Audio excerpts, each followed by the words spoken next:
Sir कल्याणला Marathi माणसांना मारण्याचा प्रकार झालेला आहे, कसं बघताय? मराठी नाही, मी सुद्धा या बाबतीतली या ठिकाणी माहिती घेण्याचा प्रयत्न करतोय. आता माननीय मुख्यमंत्री फडणवीस साहेब, उपमुख्यमंत्री शिंदे साहेबांच्या बरोबर या बाबतीतली मी चर्चा करतो. परंतु महाराष्ट्रामध्ये कुठेही अशा पद्धतीनं मराठी भाषिक लोकांच्या वरती जर कोणी जाणीवपूर्वक अन्याय करत असेल तर नक्कीच माननीय मुख्यमंत्री महोदयांशी, उपमुख्यमंत्री महोदयांशी चर्चा करून संबंधित विभागाच्या वरिष्ठ पोलीस अधिकाऱ्यांना सर्व प्रकरणाची चौकशी करण्याचे आदेश दिले जातील आणि याच्या चौकशीमध्ये जे कोणी दोषी आढळतील त्या दोषींवर निश्चितपणाने उचित कारवाई केली जाईल. सर बीडची आज बीडवरती मुख्यमंत्री म्हणलं, कसं बघताय? या बाबतीतलं 101 नियम 101 अन्वय चर्चा विधानसभेमध्ये झालेली आहे आणि कालच सभागृहामध्ये सांगितलेलं आहे की आजच्या दिवसभराच्या कामकाजामध्ये माननीय मुख्यमंत्री महोदय या सविस्तर चर्चेला आज या ठिकाणी उत्तर देणार आहेत. त्यामुळे नक्कीच आता ज्यावेळी उत्तर सुरू होईल सभागृहामध्ये त्यामध्ये माननीय मुख्यमंत्री महोदय सरकारच्या वतीनं सविस्तर निवेदन त्या उत्तरामध्ये करतील. सर बीडच्या घटनेमध्ये दोन सूर लागतात, एक तर कराड यांना अरेस्ट झाली पाहिजे आणि धनंजय मुंडे यांचा राजीनामा घेतला पाहिजे, असं विरोधकांना ठाम आहे. या बाबतीत आता माननीय मुख्यमंत्री महोदयांच्या उत्तराची या ठिकाणी आपण थोडी वाट पाहूया. माननीय मुख्यमंत्री महोदयांचं सविस्तर उत्तर सभागृहामध्ये येईल आणि सभागृह सुरू असताना अशा प्रश्नांच्या संदर्भामध्ये सरकारची भूमिका सभागृहाच्या बाहेर, सभागृहाच्या आधी चर्चा, सभागृहात आधी जाहीर करण्याच्या अगोदर बाहेर बोलणं योग्य नाही. त्यामुळे थोडा वेळ आपण थांबा. माननीय मुख्यमंत्री महोदय चर्चेला सविस्तर उत्तर देतील, त्याच वेळी सरकारची यातली भूमिका आपल्याला स्पष्ट समोर येईल. जो पोस्टमॉर्टम रिपोर्ट आलेला आहे या घटनेतला, सरपंचच्या घटनेत, तो खूप क्रूरतेने मारलेल्या घटना आल्या, खूप भयानक असा तो रिपोर्ट आलेला आहे. नाही, मी तेच सांगतोय आपल्याला, थोडा वेळ थांबा. एकदा उत्तर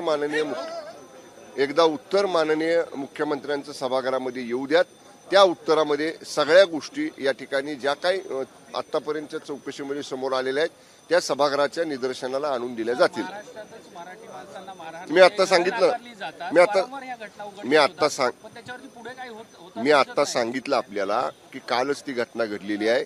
मी आता माननीय मुख्यमंत्री, दोन्ही उपमुख्यमंत्र्यांच्या बरोबर आम्ही चर्चा करतो आणि नक्की या प्रकरणामध्ये मुख्यमंत्री महोदय स्वतः लक्ष घालतील आणि जे कोणी दोषी असतील, जाणीवपूर्वक मराठी भाषिक लोकांवर, मराठी बोलणाऱ्या लोकांवर अशा पद्धतीने जाणीवपूर्वक जर कोणी वारंवार त्रास द्यायचा प्रयत्न करत असेल तर महाराष्ट्रामध्ये ते सहन केलं जाणार नाही.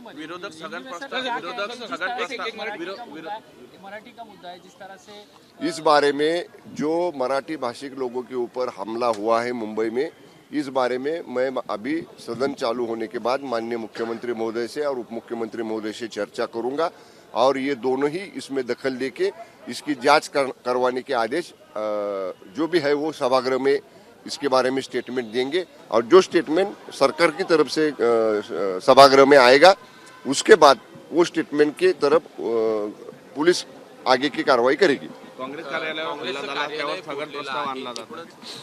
बघून आता सभागृह चालू होते, आता चालू झालेलं आहे. आम्हाला तुम्ही जर संजय राऊतांचं म्हणणं आहे की मुख्यमंत्री या संदर्भात समर्थन करणार का त्यांच्याकडनं? ऐका ना, आता म्हणूनच मी म्हणतोय आता सभागृह चालू होते, बेल संपली, आता चालू झाला असेल सभागृह.